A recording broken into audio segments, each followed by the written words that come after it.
All right. How's it going, everyone? It's good to see you all here on this. It's warm out today, so I'm going to say beautiful Tuesday, even though it's rainy. It's not as cold as last week. I've had the pleasure of meeting some of you just through mentoring and stuff, but for those of us, and the test. I had to give you the test, and I will be giving you the test again at the end of this week. So uh, don't associate me with tests only. I also mentor and lecture. My name is Travis. I went to school with NEMA actually for computer science. I've done some web development in my career. I like to climb rocks on my spare time. If any of you guys are rock climbers, hit me up. What else do I like to do? I think I'm a hobbyist game developer, although I haven't had a lot of time to do any of that recently. But I'm super into games and also into lecturing. So let's get it going. yeah. So today we're talking about asynchronous control flow.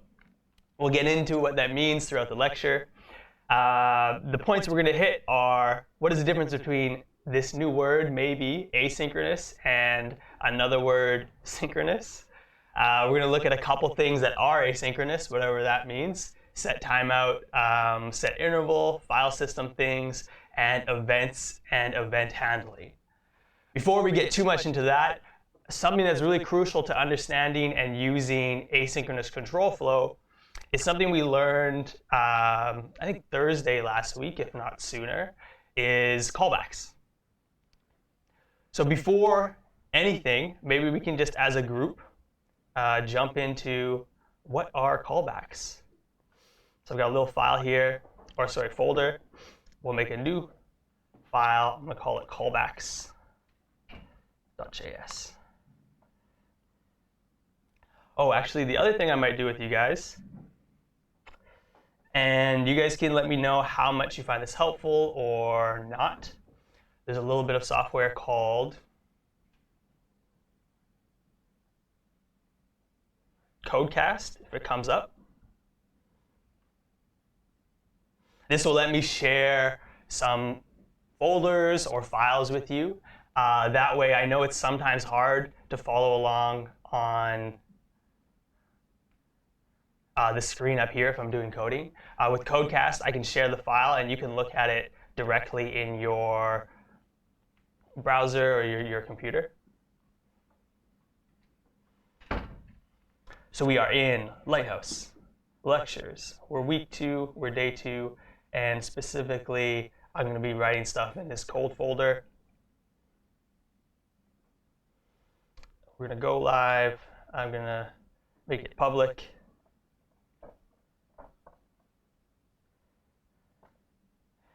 And if you guys go over to your Slack,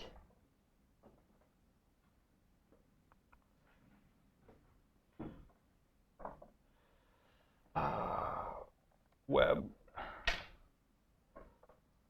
You guys are full-time web. Ooh.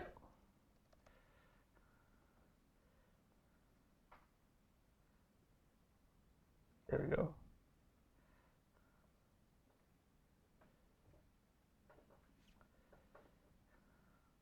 Full-time web dash. What is the Slack name? Web dash full-time. Okay, backwards. Web dash full-time dash van. And you guys are the November 25th. There you go. So I don't know if anyone's following along, give that link a check and see if it's working. You should see, I think, 3 files in there. We'll look at 2 of them later. Anyone just want to give me a thumbs up if it's working for them? Great. Awesome. So we're starting with callbacks. What do we remember from last week? What are callbacks just in general? Not thinking specifically with JavaScript, but just as a concept.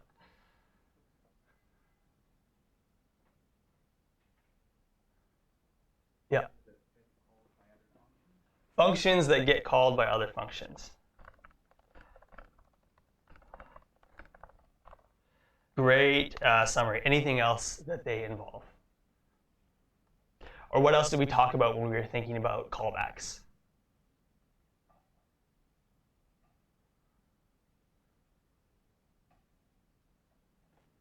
One thing, did the term higher order function come up? What's our understanding of a higher order function? Function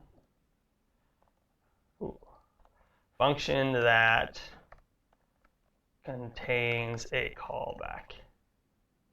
Awesome. So let's create just like a higher order function example just to refresh our memories maybe.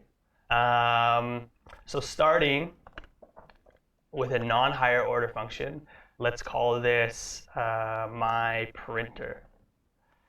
A super simple, probably largely unnecessary function that's going to take in one parameter that is some data.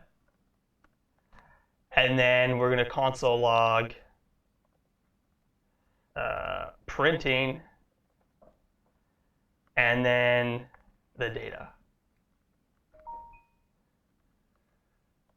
Next, we will take a function and we'll call this our higher order adder.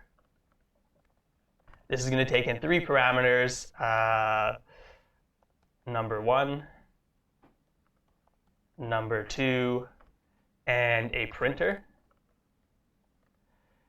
And it's going to sum up the 2 numbers. We can maybe use a variable. Plus number 2. And then we're going to use the printer, which is our callback, to print the sum. And my linter hates me because I am missing space here.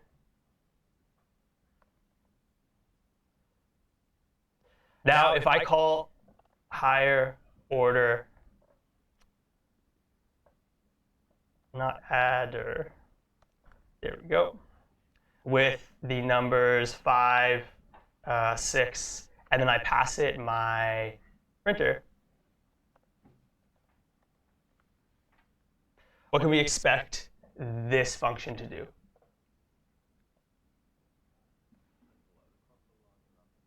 Console log 11. So let's do node callbacks JS. So we get printing 11. I'm making a call to one function right here. It is taking in my 5 and my 6 and a reference to a function. It sums the 2 numbers and then calls the function itself, and whatever that function it does, it's passing it a sum. My printer, the particular callback that we're using, is just going to console log printing with the data. But of course, one of the motivations for using callbacks is that we can customize, in this case, our printing behavior. So I can have my printer, the better version. And this one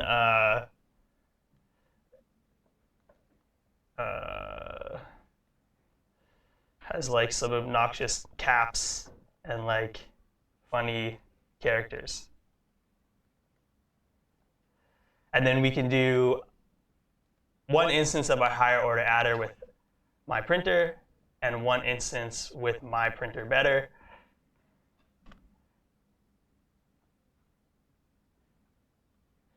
And we get kind of 2 behaviors happening for our same function.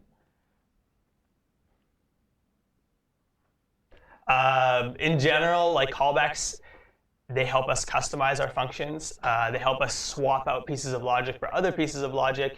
One thing to note is that we can call our callback anywhere within our higher order function, and we can call it as many times as we want.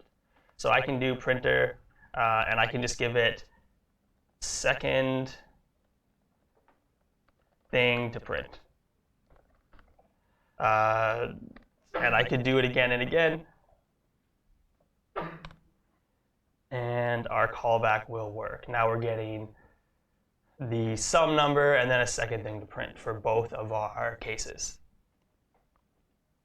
So, any questions about callbacks before we dive into the next level callback usages? Great. Yeah, hopefully this is a review. I know callbacks can be one of the more confusing patterns when we're starting to learn JavaScript. And as we get better and better, we'll get more comfortable with them. But JavaScript as a language makes heavy use of callbacks. And we're going to see, so we have one motivation for using callbacks right now, and that is we get to customize our functions and swap out chunks of logic. In this small example, it kind of makes higher order adder more flexible. The second big motivation, and the reason you'll see callbacks everywhere in JavaScript, is to handle asynchronous things. So as a start off, what is asynchronous and what is synchronous? These are kind of alternative options for how our code runs. Synchronous is often referred to as blocking execution. When a task cannot be executed immediately, the program will wait for it to finish before continuing on to other things. So synchronous code is the code that we've been dealing with up until now.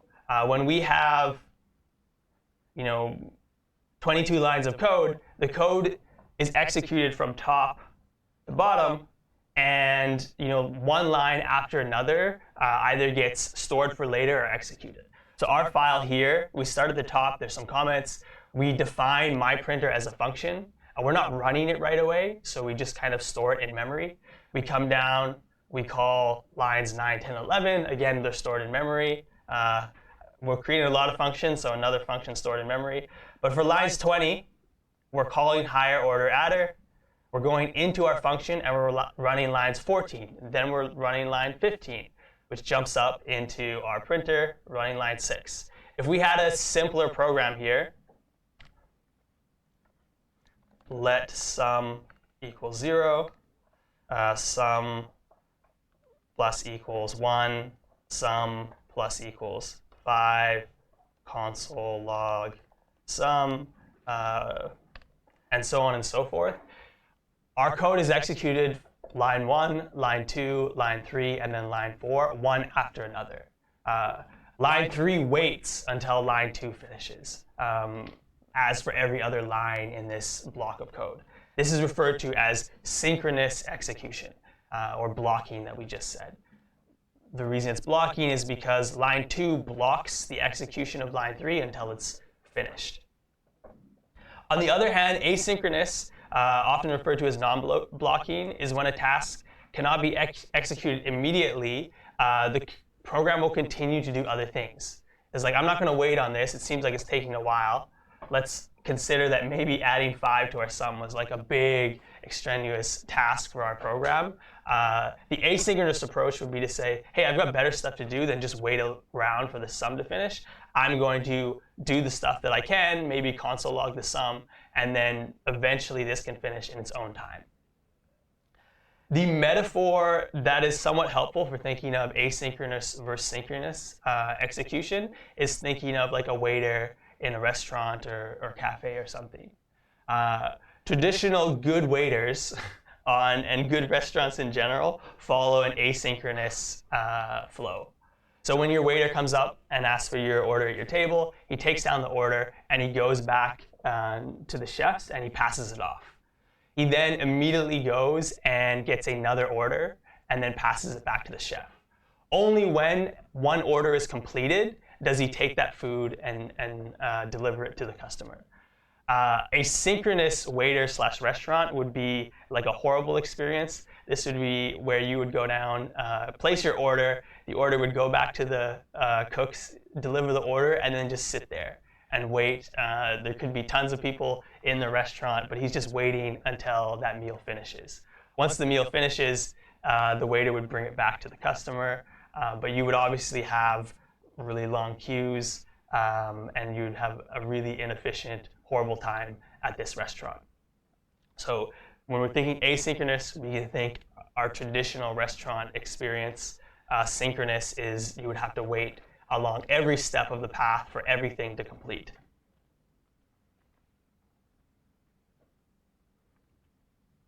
JavaScript as a language is an asynchronous language. We can do things like a waiter does at a restaurant. We can start a task, but then continue to do other stuff, waiting for that task to eventually finish. The reason that JavaScript is an asynchronous language is because JavaScript started as a browser language. In our browsers, I'm trying to think of like a, it's always risky to go to Reddit, but we'll head on over.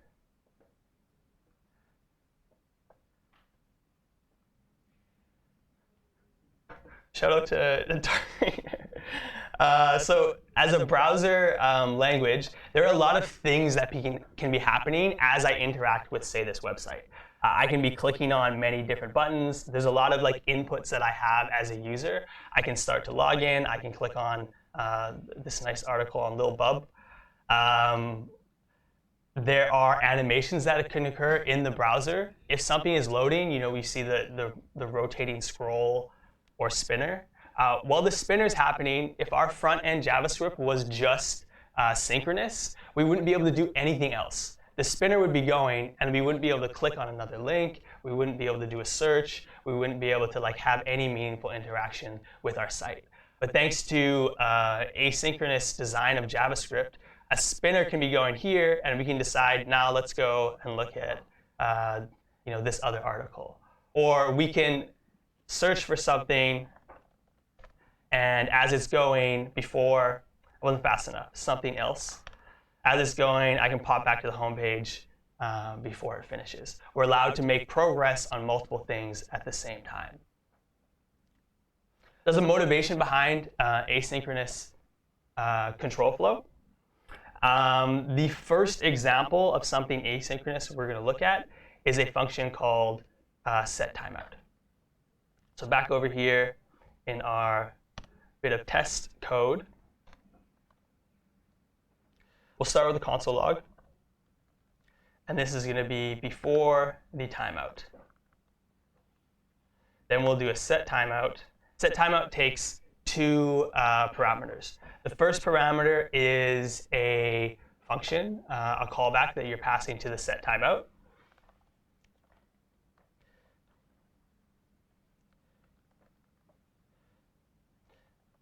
I'm just going to console log inside the timeout.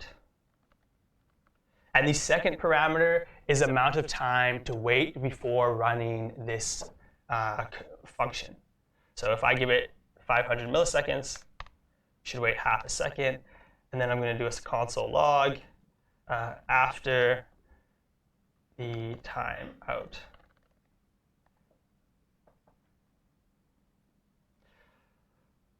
What is our guess at what we will see when I run this function or run this file?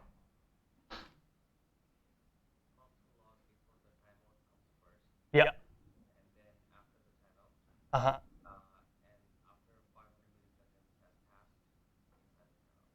Yeah, great. So I'll run this guy, and we'll see if our hypothesis is correct.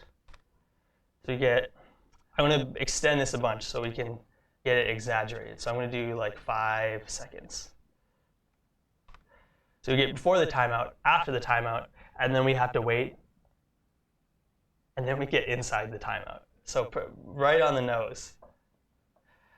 Before this lecture, if we hadn't been introduced to asynchronous control flow, if we didn't know what setTimeout was, it would be super fair to assume that the order of execution would be before the timeout, inside the timeout, and then after the timeout, following synchronous execution of code, the type of code that we've been seeing up to this point.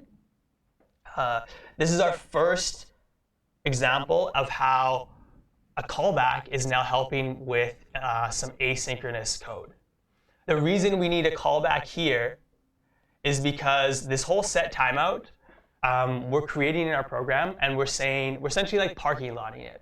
We're saying, hey, we can't do this right now, so we're going to put it aside for later.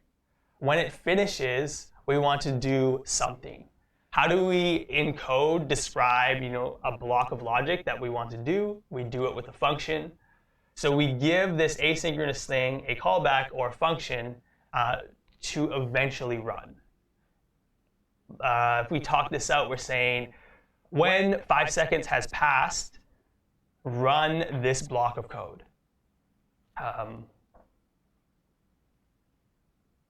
So that is what is happening here.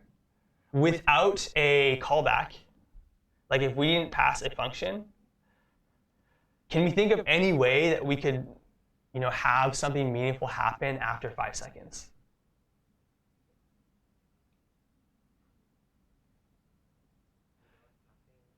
Yeah, without we can pass anything that isn't say an object that isn't a function.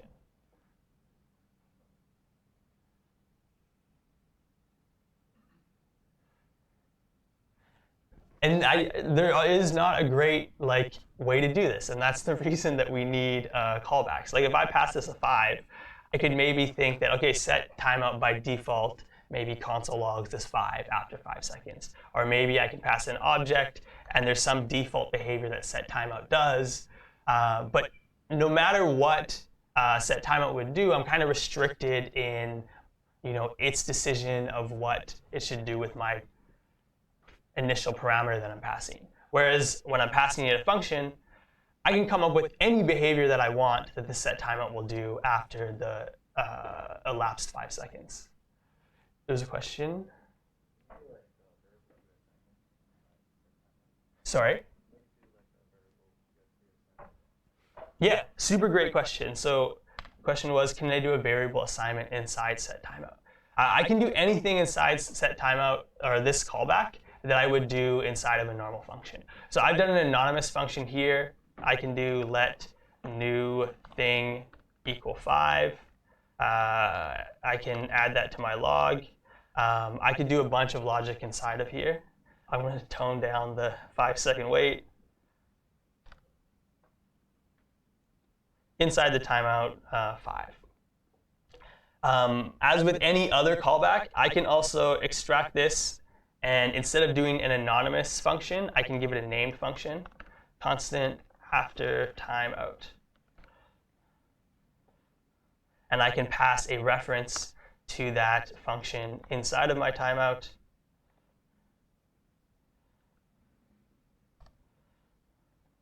And we should have exactly the same results. That was a great question, though, because variables are something that we have to think about. We can create new variables within our callback.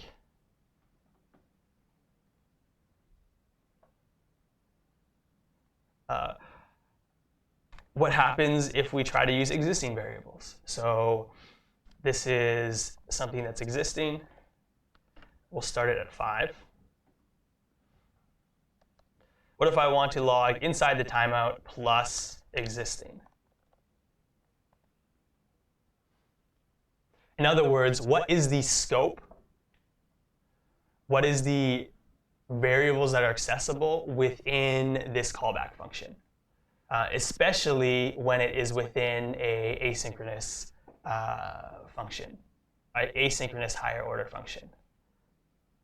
Because we know kind of what would happen if this was just a normal function. If instead of set timeout, this was just my example previously of, what do they call it, adder printer.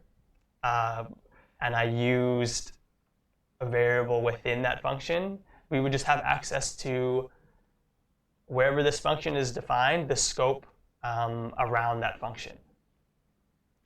In our case here, if I run this, we still have access to the variable 5, or the variable existing, which happens to be 5 at this point. So nothing is really different about using a callback in something that's asynchronous or using a callback in something that is not asynchronous. Both have the scope according to where that function was used. So whatever I have access to on line, say 5, like whatever my scope, what is the scope here? Well, I have access to this variable existing, any other variables, functions, objects that I created in this global scope, I would have access to within the function. What can be interesting, however, I'm going to change this to a let so we can change it. And I go existing now equals 10. what will happen in this kind of experiment? So existing starts at 5. We start the timeout when existing is 5. But then we update existing to 10, and we do our after timeout log. In 1 second, this will finish. What will be existing in that 1 second? Let's do the next test. Yeah. So we get 10. Existing is a variable, and we have reference to that variable. We don't have the value itself. We have existing. So when existing changes, we still have reference to the variable itself, so we have reference to the new information that is stored there.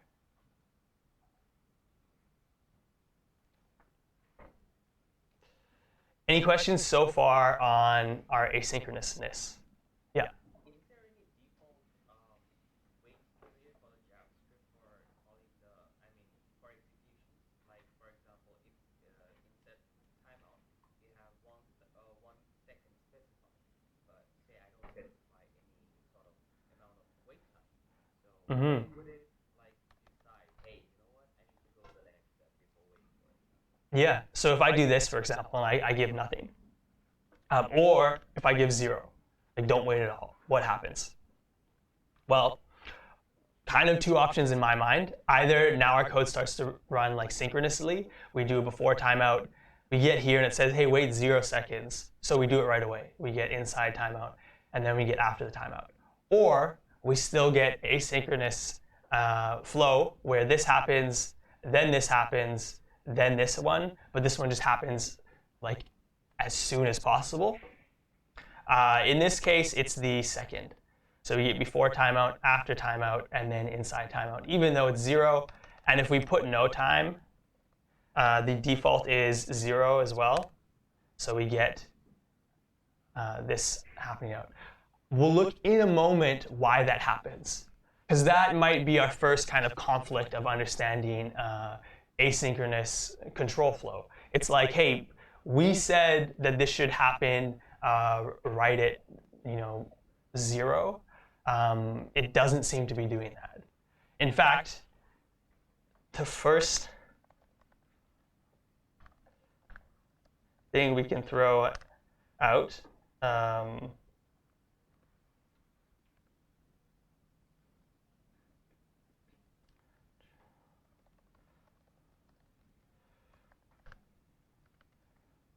what happens if I do something like this?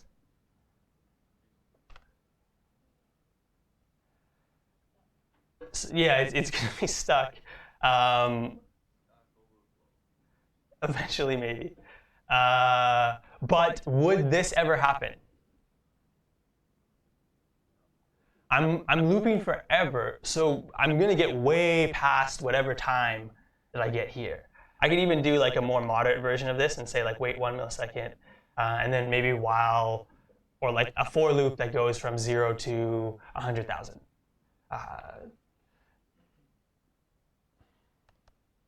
So we'll look at that. That's our first kind of like big question around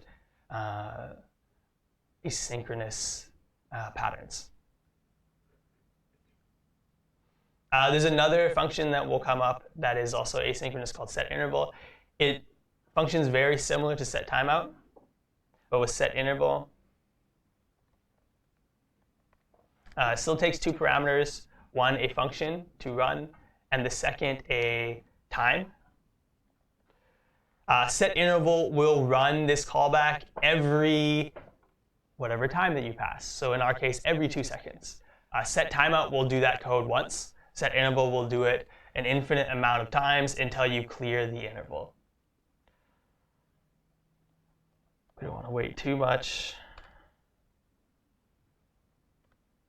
So we'll get inside the timeout and on 1 second intervals.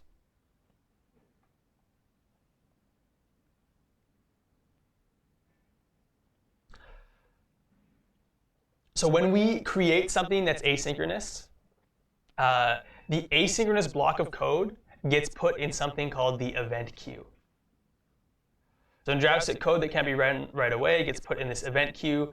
This is like the parking lot for like later execution. It's like, hey, we can't do this right now. We'll parking lot it for later. First, the program executes all of the main source code that it can. Only when it has completed every piece of synchronous code that it can possibly find does it then move over to the event queue. When it is in the event queue, it loops on the event queue, checking if any of the asynchronous code can be executed or has finished.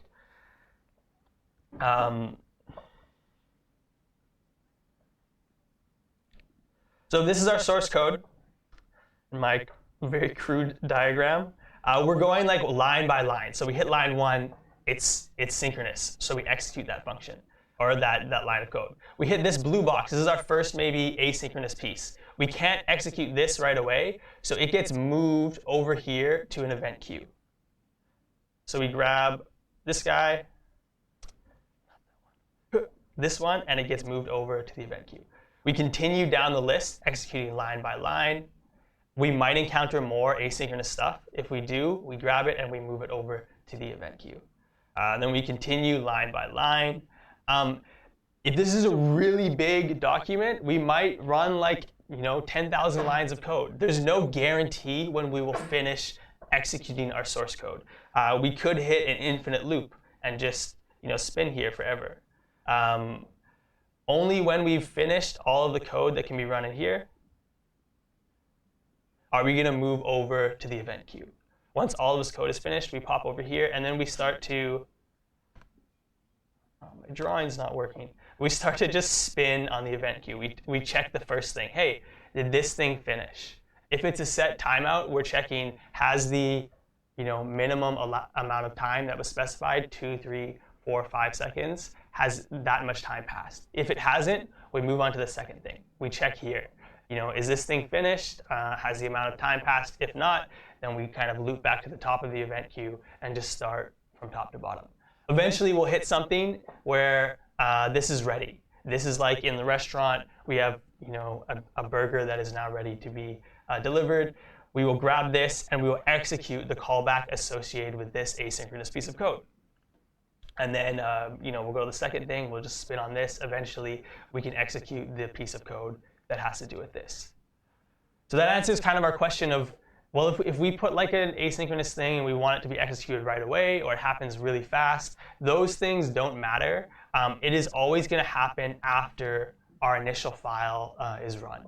After everything, say in this document, that can be executed is finished.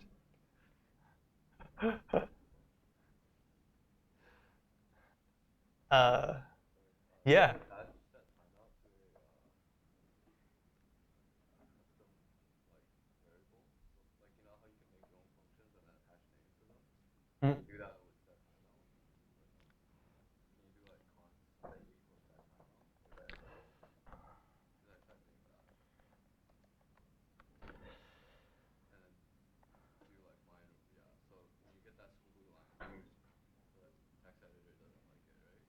Yeah, so the squiggly line in this case is because we're assigning set interval, the call of set interval to a variable, and then we're never using it. Yeah, you can. So, well, let's try it. So, I'm just going to clean up the stuff that's not super relevant right now. So if I go my interval and then parentheses. So if we run this, we get this error that says my interval is not a function. Yeah, so what's up? We're setting my interval, the variable, to not set interval the function, but to whatever set interval is returning, right? If I have my own function,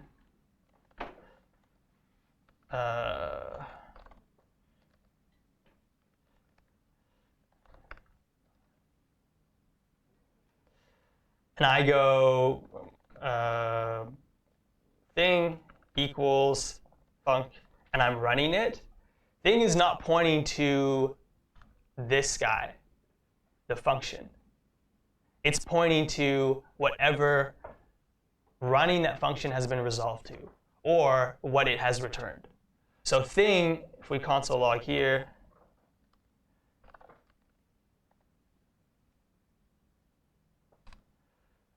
above our error will be 5, right? We're calling function and it's getting, like, it's running and then it's returning 5. So we're essentially doing this. With our interval here, we're running set interval, right? Because we're calling it using these parentheses. We're passing it two variables.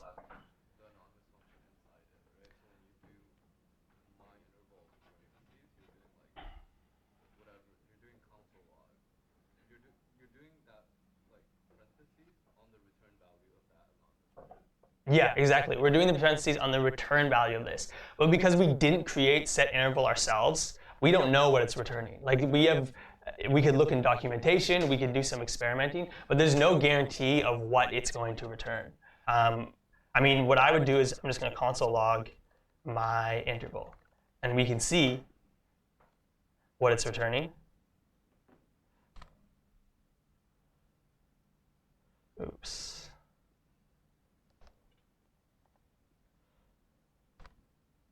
So we get this big thing. It starts with an open curly bracket and it ends with a closed curly bracket. It's an object, and particularly it's an object called timeout. So we're getting something that's a timeout object. And that's part of the interface with intervals. One thing we can do with a timeout object is we can clear it.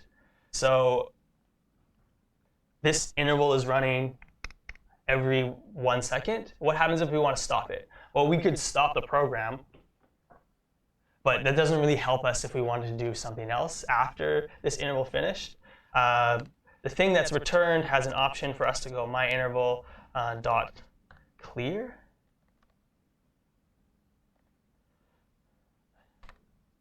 Nope. Let's double check. No, these are great questions. Clear, timeout, JavaScript. So we can go clear, in our case, interval, and then we pass it the interval thing. So now we run our function, or we run our document. We see the interval object printed, and then our function or our program ends right away because we've cleared the interval. It doesn't have anything to run every 1 second, so it's done. This is specific to set timeout and set interval. In general, when we're using, say, an asynchronous function, it is up to whoever created that asynchronous function what they're going to return. If they don't need to return anything, they might just be returning undefined. So when we log myInterval and it's something else, we might just get like nothing. The main loop of interacting with some asynchronous thing is through the callback that we pass in as a parameter. Yeah?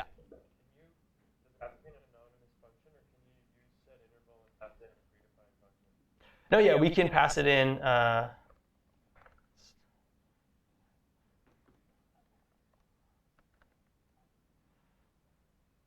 A predefined function. And it'll work just, well, our function is not really doing anything right now, but it will work just fine. Often the motivation for doing an inline anonymous function is if I'm only going to use this function once, I don't need to create a full reference to it. I can just include it inline because I know I'm never going to use it again. If I want to use this function here more than once, for sure I would want to do it as a named function. So we talked about scope. So our callback stuff has the same scope that any function would have. It has the it retains the scope that it was originally called in. So if we're called on this line, it has access to all of the variables that a normal line of code would have access to there. Any other questions? Yeah. You said if you could go back to the slide where you have the source code and the event queue that's running. Yeah. So you said first of all the source code runs first, finishes it up, Yeah. then loops over the event queue, and then does all that thing. Mm. Say for example your source code has got a million code and it takes around 5 seconds to finish the entire source code. Mm-hmm. But let's have an example with set info. So you run that code like after 1 second has passed, Mm-hmm. but your source code hasn't finished finishing up its code because it takes 5 seconds. What happens then?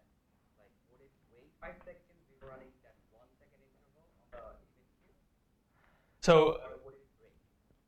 with set timeout and interval, it's specific cases. Most asynchronous code does not have like a guarantee of when it's going to happen, right?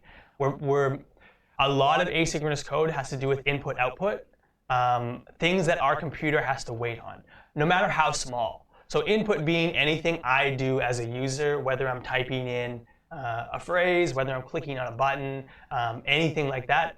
Output being anything that my lines of code here are interacting with.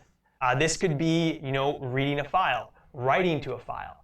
This could be sending a TCP request or HTTP request over the network. Those are things that my node program does not have control of. They're external to my program. So it sends them out. It doesn't know when they're going to come back. And for those things, the event queue is just like, hey, whenever they finish, we'll be waiting here for it to execute them. With set timeout and set interval, the number I think is useful to think of as the minimum wait time.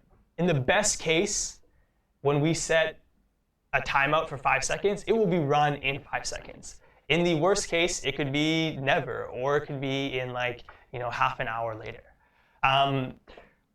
The way that it runs, so say this was set timeout for 5 seconds. Our code has, or better yet, your example of interval, an interval for 5 seconds. Our code takes 10 seconds to run. As we're running the code, 5 seconds elapses, 10 seconds elapses, then we go over to the event queue. All that has been happening is our set interval has just been waiting there, saying like, hey, I'm ready to run. We loop to the event queue, we find our set interval, and it's ready. So we run that code, and then we start another interval. We start, okay, from this point on, once we've executed the first interval, we're going to wait 5 seconds to execute, the second iteration of that interval. So that's where sometimes people run into problems with set interval and set timeout. It's like, where was it? This is our optimistic wait time. Optimistically, this will run in 1 second. Maybe not. It's not going to break anything. But it's not guaranteed. Yeah. Once it's in there, that you've got set interval in 5 seconds, Mm-hmm. will it go every 5 seconds, or because it's moving through everything, if the rest of the code is longer? Yeah. Another super good point. So if we're doing an interval and it's on 5 seconds, say this blue guy was our interval. When we break, I'll get my drawing stuff working again. So we start it. The first interval, whether we hit 5 seconds or not, it gets executed. Then we check the rest of the queue. There could be something really big and beefy down here in the queue. Maybe this red thing is an HTTP request, and then we're getting a bunch of data back, and we're processing everything. That could take more than 10 seconds. So the same thing happens as when we had a longer bit of source code here. If it takes more than 10 seconds, it's kind of like a timer that's like ticking away, and it goes bing. Your thing in the microwave is done. But whether you open it up and grab it, you might be busy washing dishes. The microwave finishes. You don't have to jump over to the microwave right away. You actually have to finish your current task in JavaScript. So this is big and beefy. You have to finish that first, and then you would eventually loop back up. And this would just be like a finished microwave type of thing. Like its timer is done maybe longer than 5 seconds ago, but it has finished. This is also somewhat of a naive understanding of the event queue. It's not incorrect, but there's a lot more that goes into this. I would not stress too much beyond these questions, which are really good in understanding how the code is running. Diving too deep into like the event queue might get us just like overly confused at this point. Let's start with just understanding of like how the code is running, but it's great to look up once you have a good understanding of that, like maybe more into the intricacies of how this is working. Cool, super solid questions so far, guys. We'll look at another example of some asynchronous code, and then we'll probably break for a bit. So like I was saying, asynchronous stuff in JavaScript are usually input-output, but it's anything that the program might have to wait for will have to be done asynchronously. So another example is if we want to do read or writes to other files. There is a module, fs. This is a module included with Node, so we don't have to use npm to install it or anything. But it lets us do some read files or writing to a specific file. So we'll get rid of that. We go const file system equals require fs. We have this module that has a bunch of mostly functions that we can use. Let's, inside of our directory, make a new file, and we'll call it read.txt. And we'll just give it some text here. Hey, this is me, the read.txt file.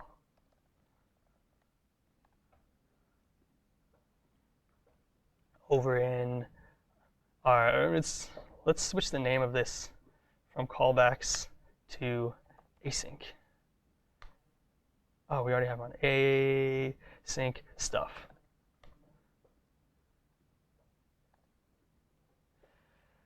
We can do a file system.read file. This takes in a few parameters. The first one is a file name or a file path. Because we are in the same directory as read.txt, our path can just be read.txt.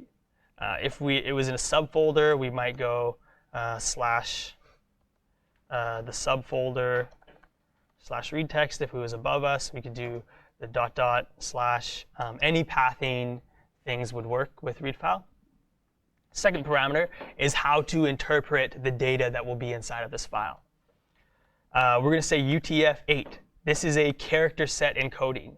It takes all of our characters, A through Z, all of the numbers, all of the special, little squigglies and pluses and minuses and doodads, and has a data representation of them. Or like, if we're getting down into like bytecode and then down into zeros and ones, it takes the information that computers reads and converts them into an A, a B, or a C.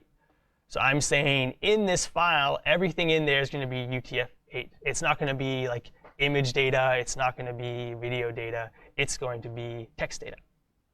And then finally, I pass in a callback function. Because read file is asynchronous, this callback function will be run. And because I know the documentation of read file, our callback should take in two parameters, an error, which will have an error if our read file did not go correctly, or a data, which will have the information read from the file.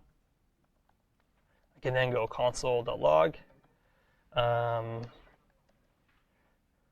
This is the file data.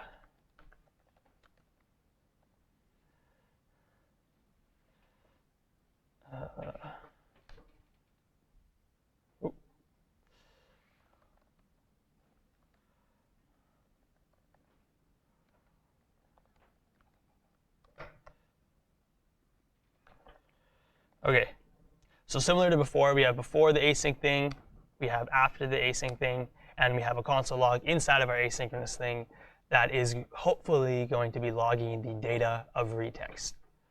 So run this. Oops, not callback anymore. It's called async stuff. Is this size of text okay for everyone? It might be kind of small for people in the back. It's okay? Okay, just let me know if it's too small. Because the battle I always have is like this. You get, everything's so big, but you don't get a lot of stuff on the screen. You get bad screen real estate. This kind of small, but you get more stuff on there. So just let me know. So before async, after async, and then we get, this is the file data. Hey, it's me, the read text file. So similar behavior to our timeout, but this time we are actually interacting with the file system of our computer to get data from this file. Alternatively, we can also use file system to write data. Write file. Again, it's going to take 3 parameters: read, the pathing to the file that we're writing to, what we're going to write to it. So this can be new text to be added. And then a function that will let us know if we were successful or not.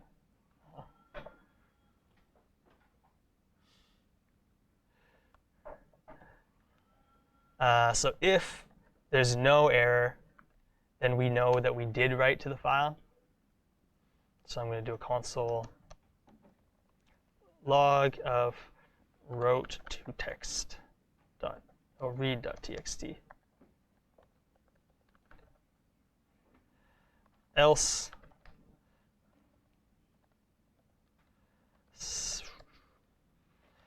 something went wrong.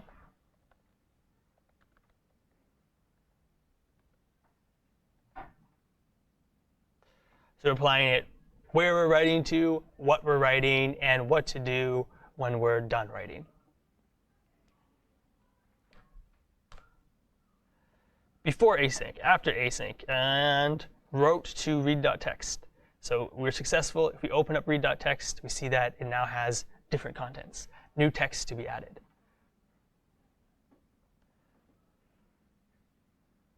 So it seems pretty OK so far, right? We have things that are going to take time.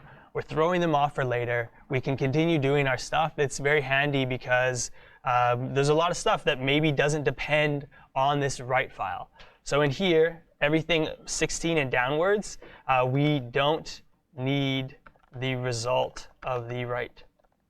We have a lot of things in our code sometimes that we want to be doing. Some are dependent upon other things in our code.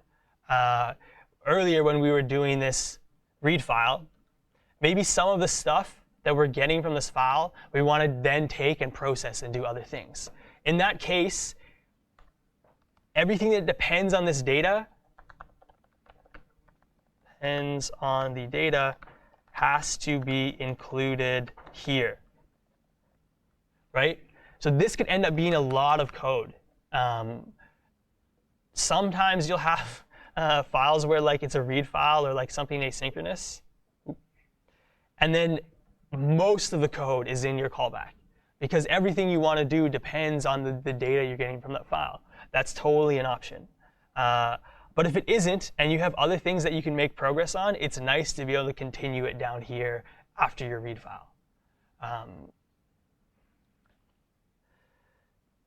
The other thing to think about, and what can make asynchronous programming very challenging, is when you are doing multiple asynchronous things. So we have 2 asynchronous blocks here. We have a read file and we have a write file. We're reading the data. We're logging the data. If I change this back to, hey, this is me, the read text file. We start the read, and then we start the write. What do we expect to see in our console?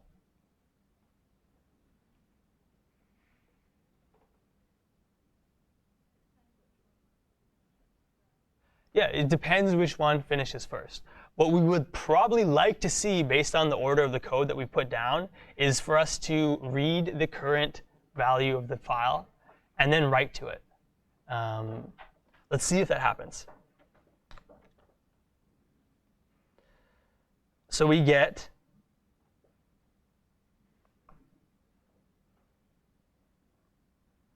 before async, after async, wrote to text.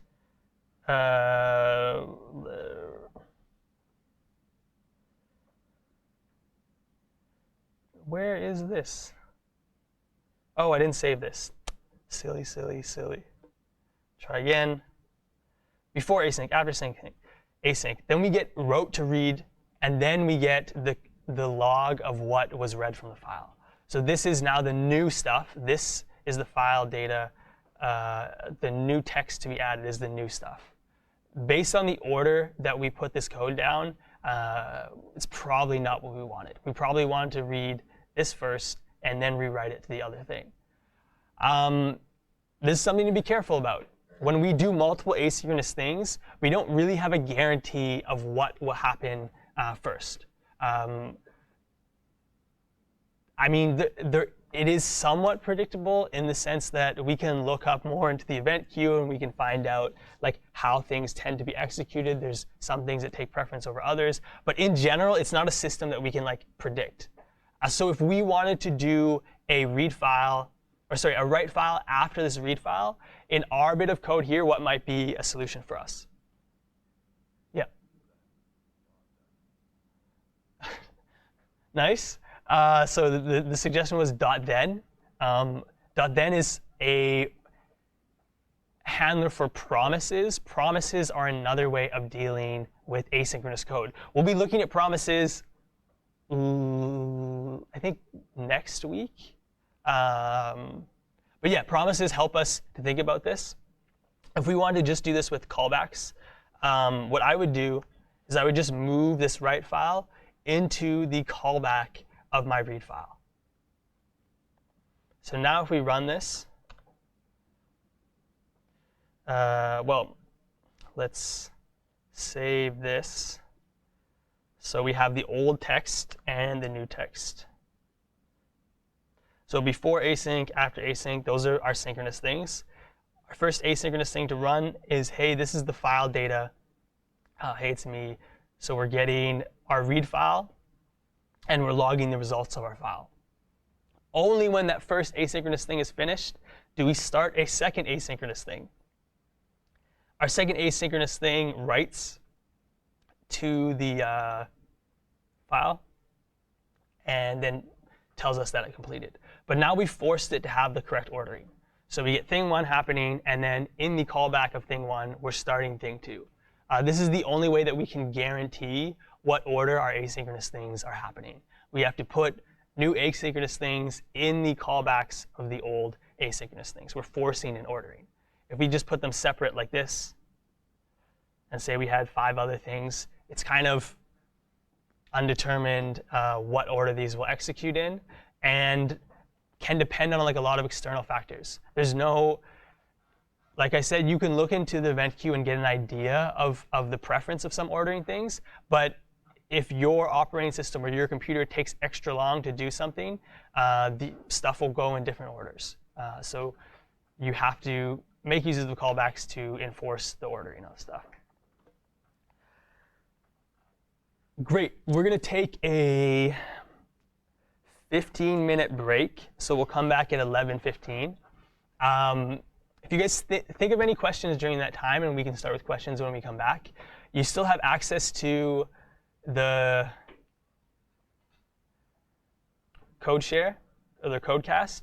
So dig through the code. It's a bit easier than looking it up on the screen. If you have any questions about a particular line, you can come back with those as well. But yeah, see you guys back in 15 minutes.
Sweet. Welcome back, everybody.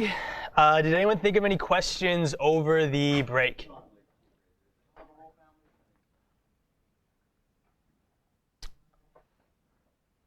No questions? We're all good? Wow.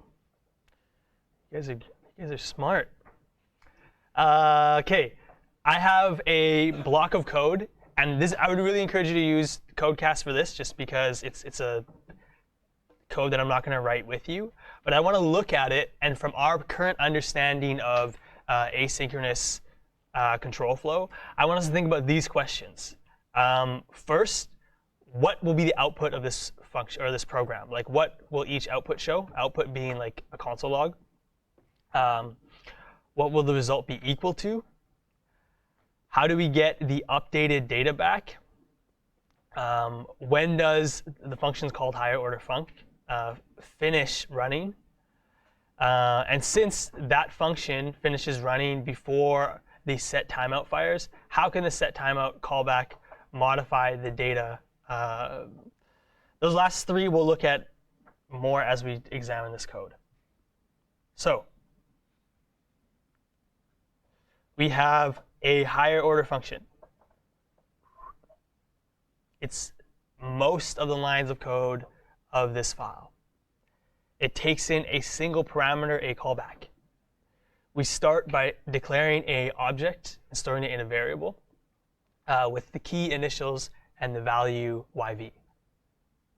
We have our classic before timeout and after timeout.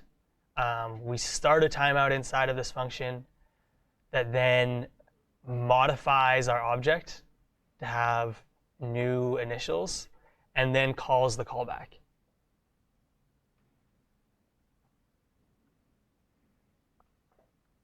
Down here, this is before the main function call. Inside the callback, this is the same callback here. So this guy and this inline anonymous function are the same thing, and then we have a console log after. So I'll zoom out a little bit. We can look at the code. You can look at it on your computers as well. The first question is, what is the order of all of our callbacks, or what all of our logs are going to be?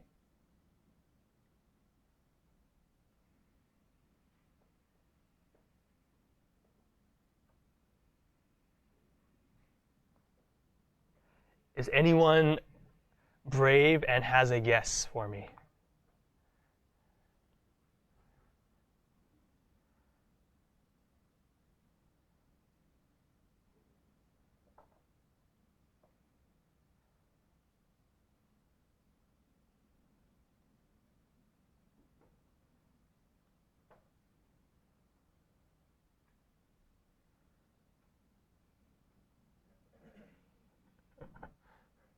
Okay, if you want to give a stab at it and you're wildly incorrect, no one will judge you.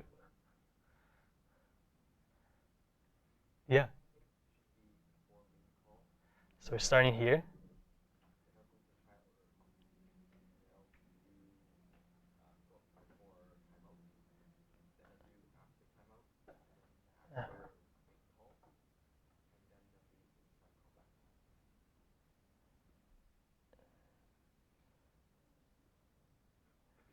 Nice.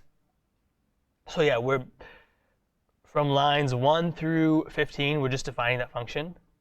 Our actual execution starts on line 17. We're calling the function, or calling this console log before main call. We call the higher order function. Our higher order function starts to execute.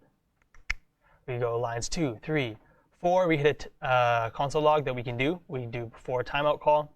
5, we're starting an asynchronous block of code, a set timeout. We put it away in the parking lot.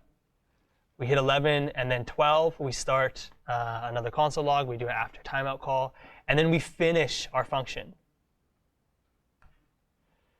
We then come outside of the call. We log after main call.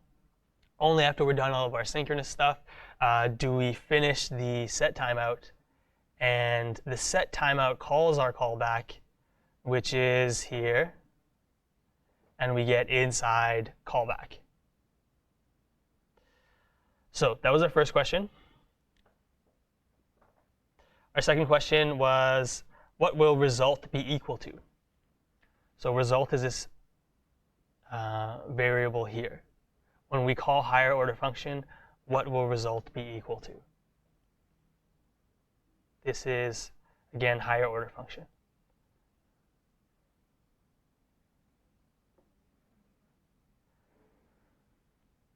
Yeah, so the comment was undefined, and if we console log, this is result.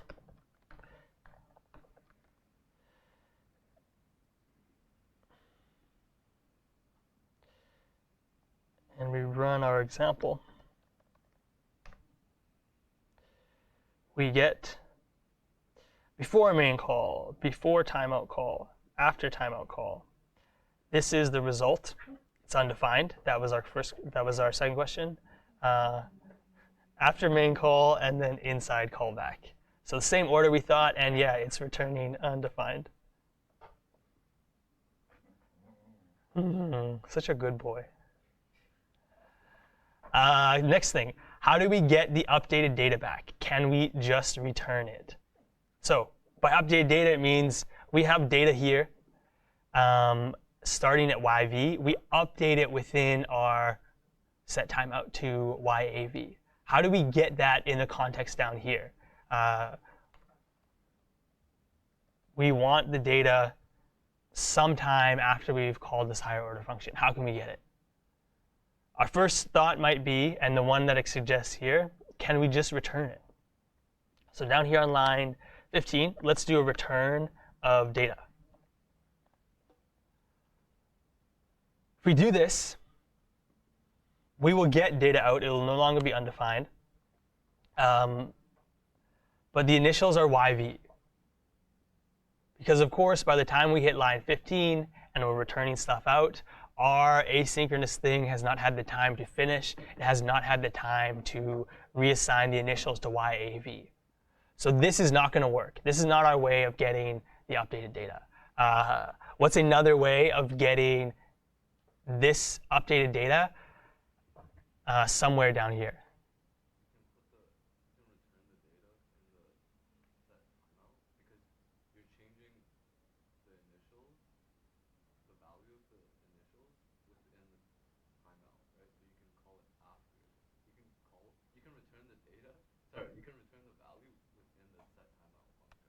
Okay, so the next suggestion is, well, we can't return there. Let's return after we've updated the data within our set timeout.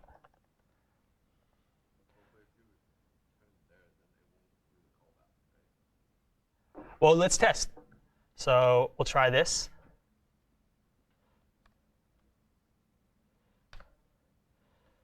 This is the result. We're getting undefined as our return.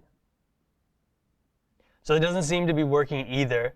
The reason being, our function runs, line 2, line 3. It starts the set timeout, and then it goes 12, 13, 14, 15, and the function finishes.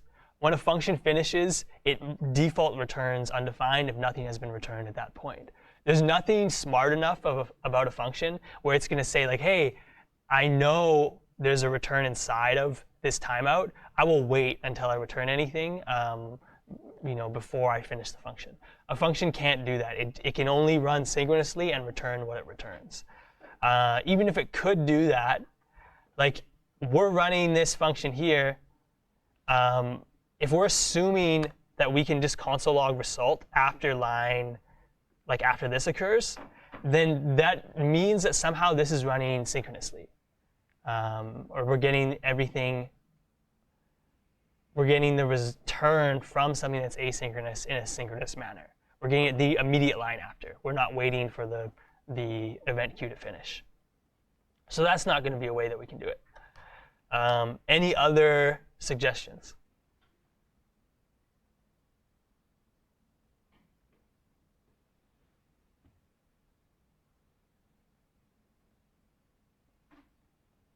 This is a hard thing to think of. This is kind of our another motivating reason for using callbacks. So when we call the callback here, we're not limited to just calling it with nothing in the parameters. We can pass data back, right? We also get to decide when this callback gets run. There's nothing about a function that says like, hey, once the function finishes, you can't like call the callback anymore.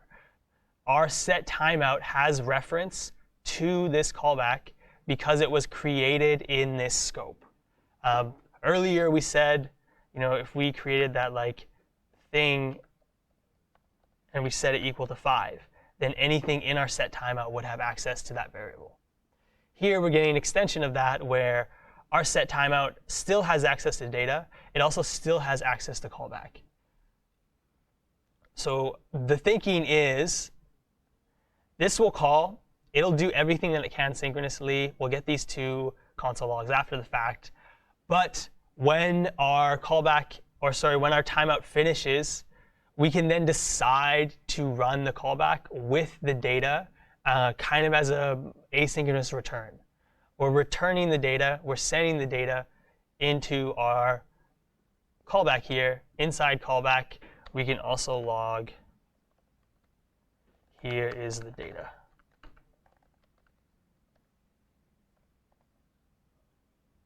Of course, we need to make sure our function is taking in data as well.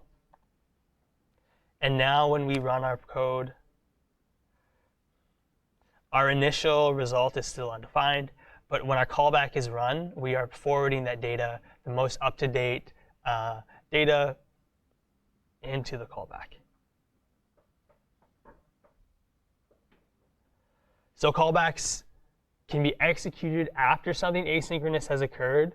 And more often than not, they're used to return or forward along information that was either received or created in the asynchronous bit of code.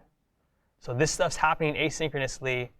We're using a callback to then grab that data and make it available to us down here in our code. I think this file is a little bit confusing. Any questions that would help clarify what's going on here?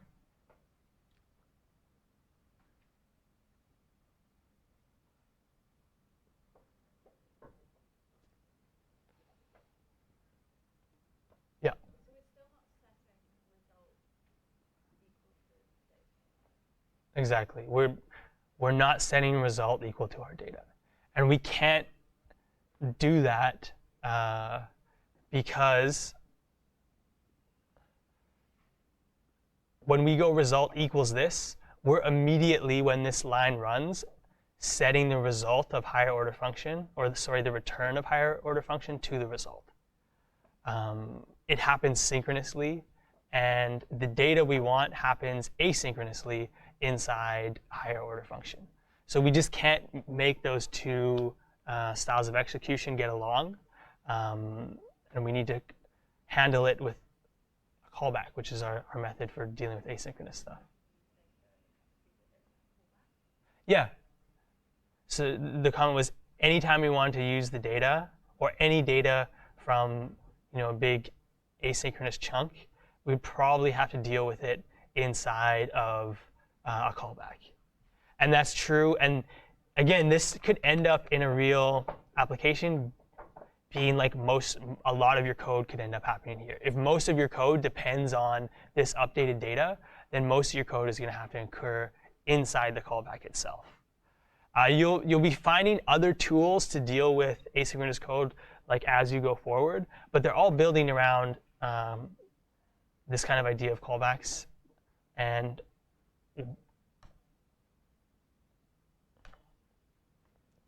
yeah.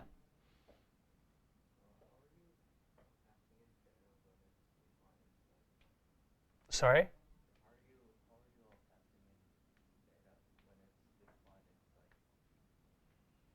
So you mean passing it here or passing it into the timeout?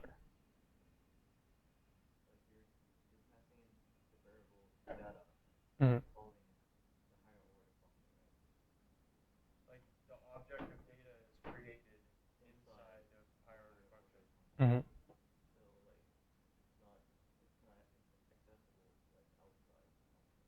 Yeah, it isn't accessible outside of the function, and maybe it's how. So I'm not accessing the variable here. This could be called anything. Could be like your return, or like the result.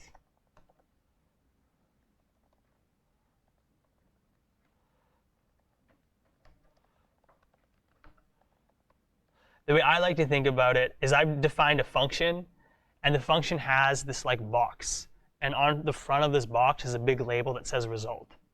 And I just put this function aside and say, hey, anyone who wants to use this function, you can use it. When you use it, just throw something in the box.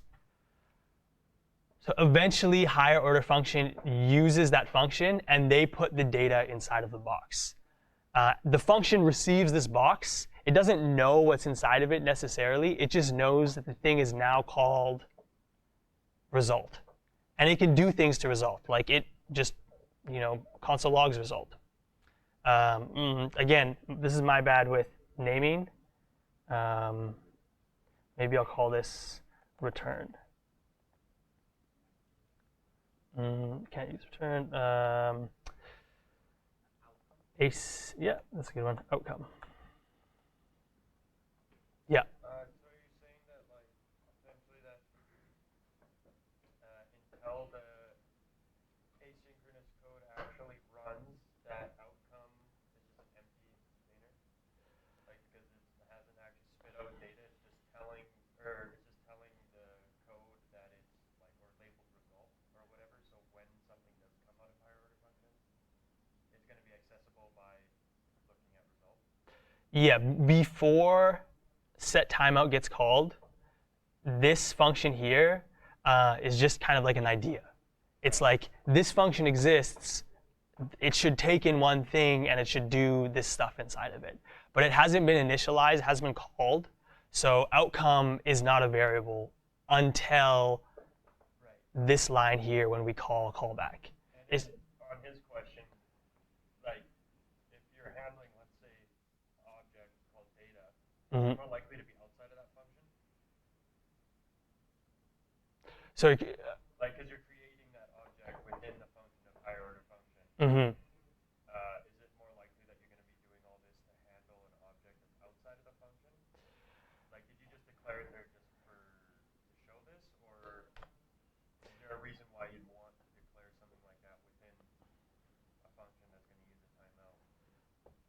In general, it's good practice to contain all of the logic needed for a function inside of that function, or have it be received as parameters. Right, okay. So the problem with doing this, it would work, but then if I call this higher order function in a context where data does not exist, I'm going to get errors and things. If I always confine the data to within my function, or if I want to receive it from outside of the function, I do this. It makes my function more resilient. So that's my motivation for declaring the data with inside of the function. Sweet. If you have more questions, you can interrupt me at any time. You have access to this code. I'm going to go on to kind of like a final example where we're going to build something that uses different asynchronous things and is a little more fun than these kind of like stale experiments. So what we're going to try to make,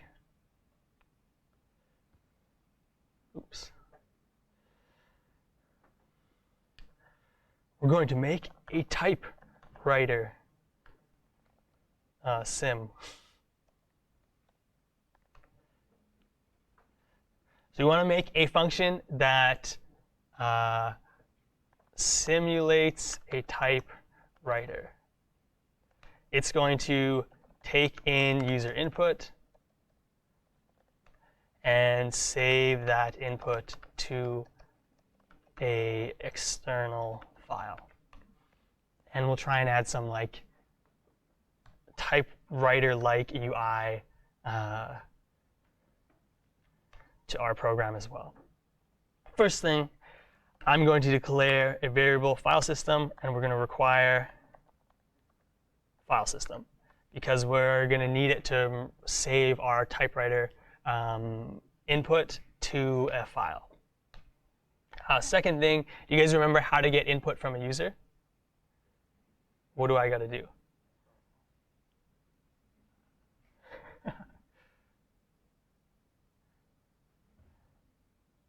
You can tell it's on the tip of your tongue. I'll give you a hint. We got to do process.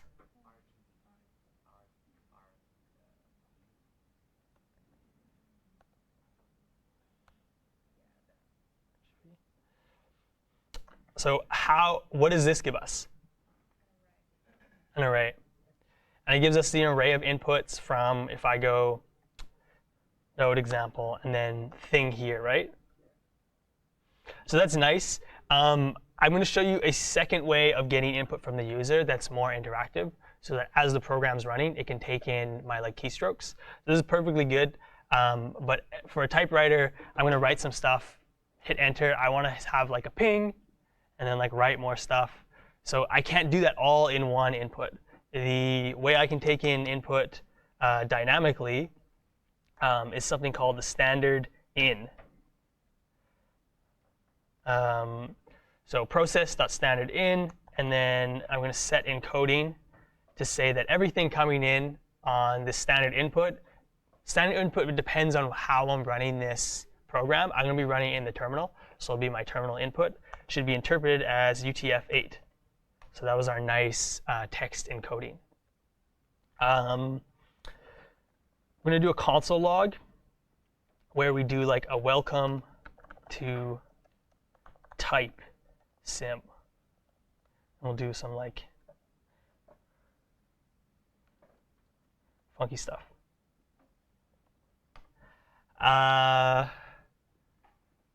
Running our program. This was type writer sim. Oh. Cannot find module. Let's see.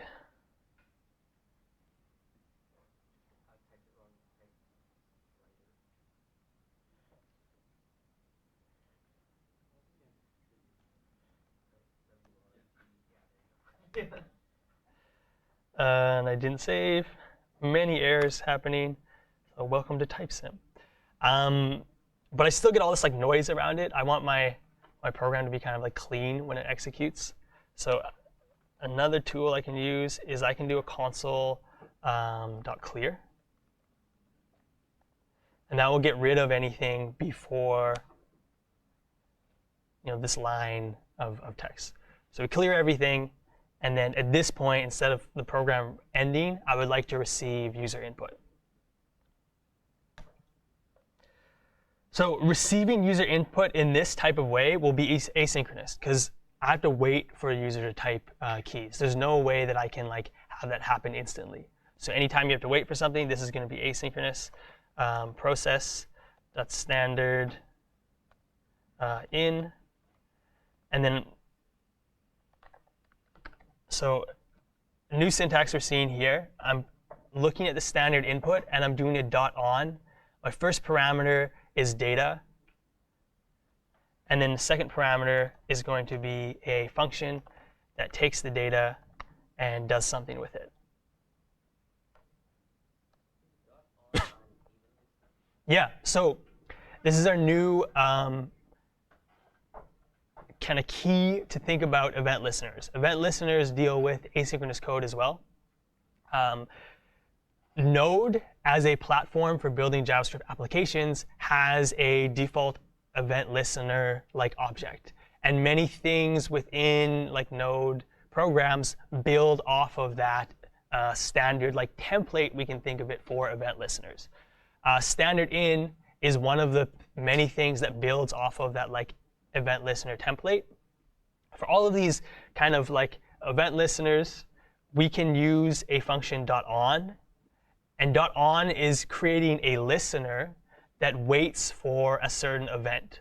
The first parameter is the event that it's waiting for. So here, we're waiting on the standard input for the event called data. Different event listeners and event handlers will have different events that you can wait for. Standard in has one defined data. It also has another one, process.standard in of end. And this is when we finish inputting information.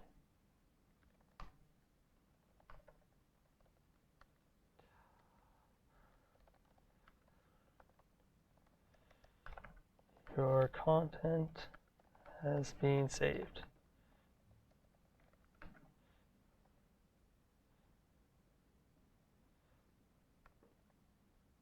So these event listeners are waiting for asynchronous things that like may or may not happen. As a user, I may or may not input stuff into the keyboard. So we have to wait for that potential event to occur. If that happens, we'll run this function. With event listeners, the event can also occur many times. As a user, I might type stuff into the input like multiple different times. So our event listener is waiting for any time that I put stuff into the terminal in this case. So you can have tons of different types of events. The event emitter, so that's what standard in is built upon, handles emitting the events, so that it has all the code that says like, hey, this thing's happening, and then the event queue is just picking that up when it does. Events trigger a return to action for asynchronous code. File system has events as well. We're using standard in as events. There's a lot of different asynchronous modules or built-in objects within the node environment that have listeners. And anytime you're seeing the .on, more than likely they're using that event listener or event manager kind of format. So just going forward, you wrote this.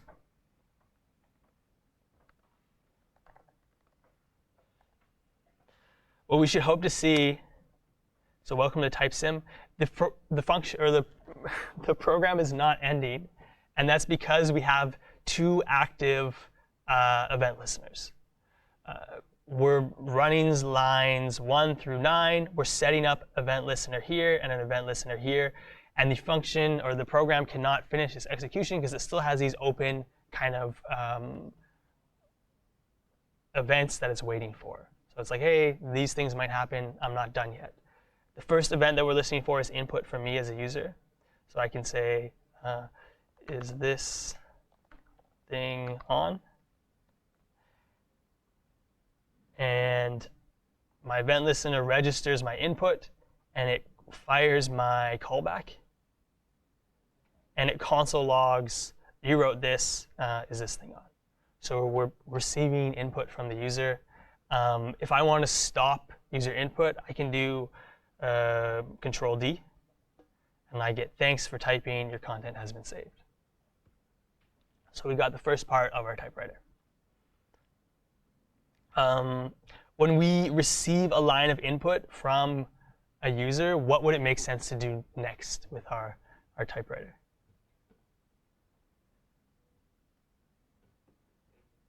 Save it? Cool. So to save it, we need to use file system. We'll go file system. We have the option of using write file. Write file, as we saw earlier, just replaces everything in the file. Instead, we're going to use append file. So each line that we write in our typewriter adds a new line to the file as opposed to replacing. It takes the same parameters, though. A text to write to. So this is going to be our story. .txt. It takes the data to write to the file. So we're getting that dynamically from the user. And then it takes a callback to be run on the successful completion of writing to that file. So instead of you wrote this, what happens when you hit the end of a line on a typewriter? Goes to the next line, and you're kind of like cleared to start writing again. We could do a new line. Our typewriter is going to be like a Zen typewriter, where it's like you're only ever focused on the current line, that you forget everything else that you've written, and you're just in the moment, the character by character what you're writing. So we're gonna go console clear, so that when you write a new line, the old stuff's just gone. We will append to the file. When it's appended, we're gonna do a console log of like ping.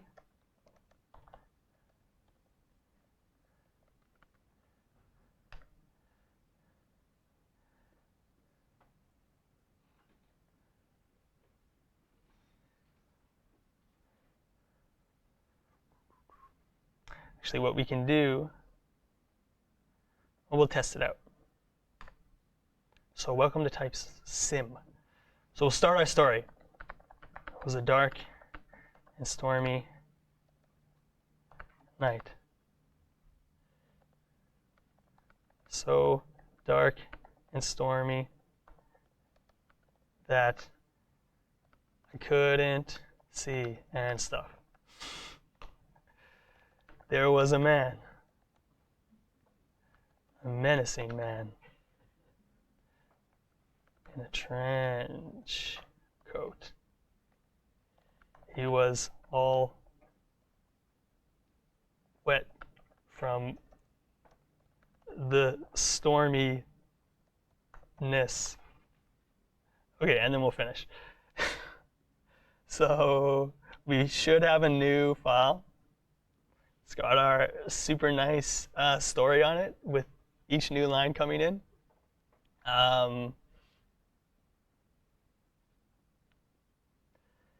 But we can do better, I think.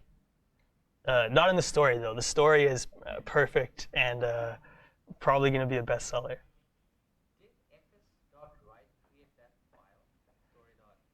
Yeah, great point. So I did not create our story.txt file system by default when we're doing a append file or write file. We'll check to see if that file already exists. If it does, it'll add to it. If it doesn't, it'll first create it and then start adding to it. So that's nice.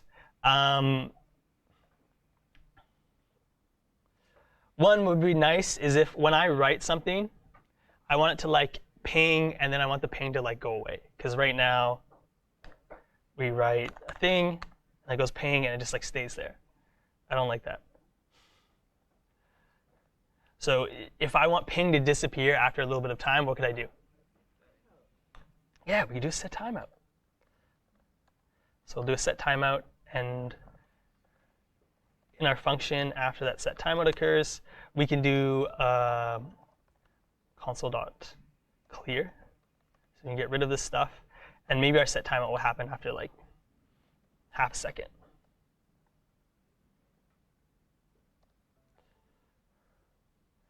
So we start it again, and we go da-da-da-da, ping, and then it disappears, da-da-da, ping. Our last step is, can we get our console to give us a little like noise? So let's do, I'm pretty sure, node terminal make a ping noise.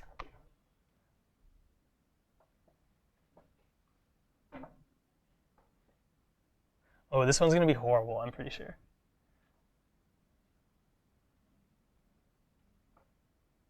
Oh,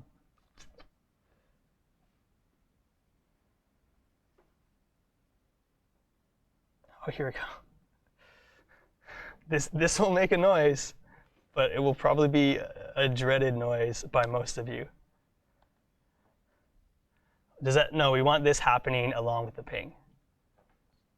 Yeah, 007. Cool name, not so cool noise. So da-da-da-da. Oh, I'll turn my volume up. Oh, the heck.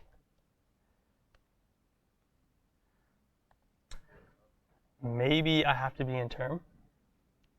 CD Lighthouse Lectures Week 2, Day 2, Code. node typewriter sim. That noise. It's pretty quiet. Yeah, the like horrible like error sounding noise. When you try to close Finder. Yeah. All right. So anything else anyone thinks we should add? And then if we hit Command D, or sorry, Control D, we get thanks for typing, your content has been saved. Any other typewriter sim things that people are dying to get out?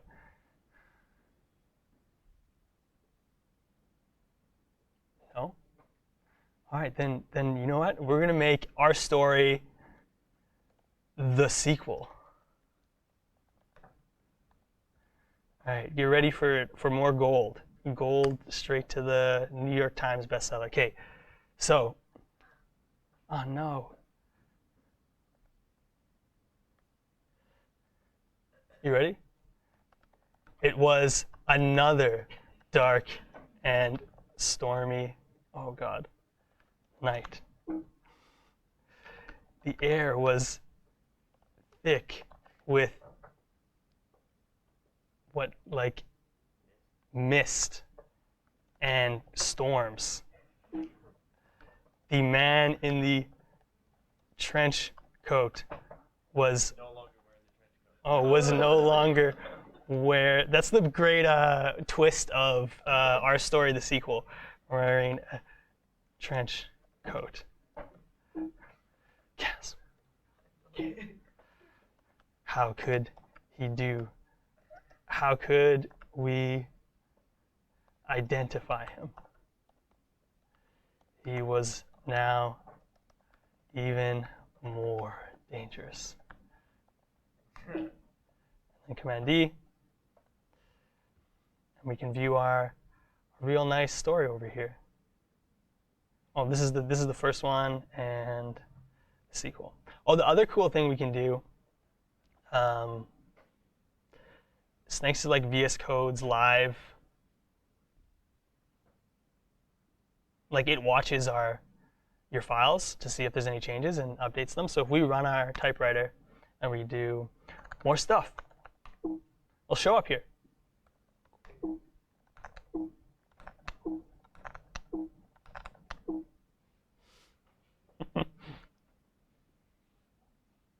Cool.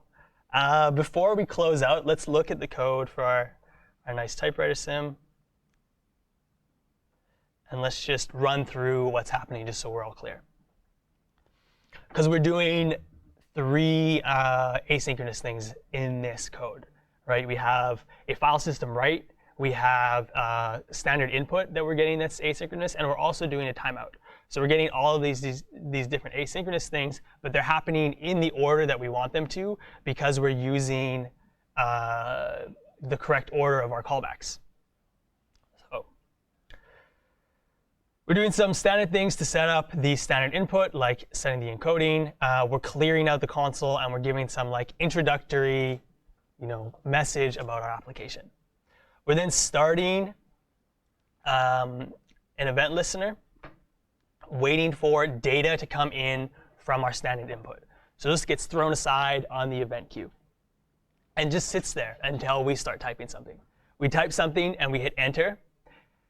Only then does our callback function get called, providing us with the data of whatever the user typed into the keyboard. We clear the console. Then we append to a particular text file the data that we just received. This is another asynchronous thing. In execution, line 12 happens. This gets thrown aside onto the event queue, and then if we had more stuff, this would happen as well. We don't have anything, so we very quickly jump back over to the event queue, and we pick up this append file when it finishes, and we execute our next callback function. So we have a nested callback function here. We do a ping. We get that really bad sound coming from the terminal. And then we start a set timeout. Again, something that's asynchronous. If we had more to do, it could happen down here. But we don't, so we're very quickly picking it up again off of the event queue, where we run this final function that clears the console, and then we kind of are just waiting for another standard in to occur. And then the whole cycle continues and continues as long as we're typing in content until I do Control D, which triggers this event. It also terminates our listeners for data. So we'll finish with the console log. Once that listener is terminated, we have nothing else to do in our file, and the program just ends.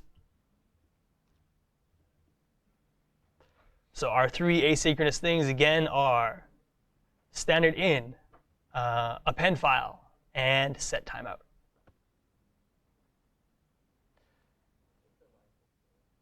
Sorry?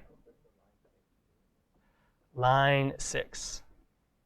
So similar to when we were reading from another file with our file system. Do we still have it up? Yeah, here. We're specifying that the file that we're reading, the data coming from it is going to be encoded in UTF-8. That's an encoding that takes, raw data and converts it to like the letter A or the letter B or the letter C. Same thing is happening here. We need to tell the standard in some way to interpret the data that's coming from the console or coming from whatever standard input is available to our program. We're saying the stuff that's coming in, you should interpret it as UTF-8. So when we get that data and we write it to a file, or if we were to console log it, it comes out as characters. If we had another input and say somehow into the terminal here, I was like typing in raw image data, you could specify that different types of data would be coming in. Not that I can do this, but that's just an example of how there's different types of data that we could be contributing as users, and we have to tell our program, get out of here, our program how to interpret the data that is coming in. Does it have a default, or if you didn't Super good question. I don't know off the top of my head. We can do a test and comment that out. It would make sense if this might be the default. That's what I'm thinking. So let's get out of here. We're starting again. This should all work the same. When I hit enter is where we're going to tell, I guess, whether or not it's reading as UTF-8. We'll have to look at the file itself. Yeah, so it seems like the default is UTF-8. So not necessary, but it's good to know that this syntax is there so that we can be clarifying what our incoming data is. Awesome. If there are no further questions, we can kind of wrap it up. We're right on time.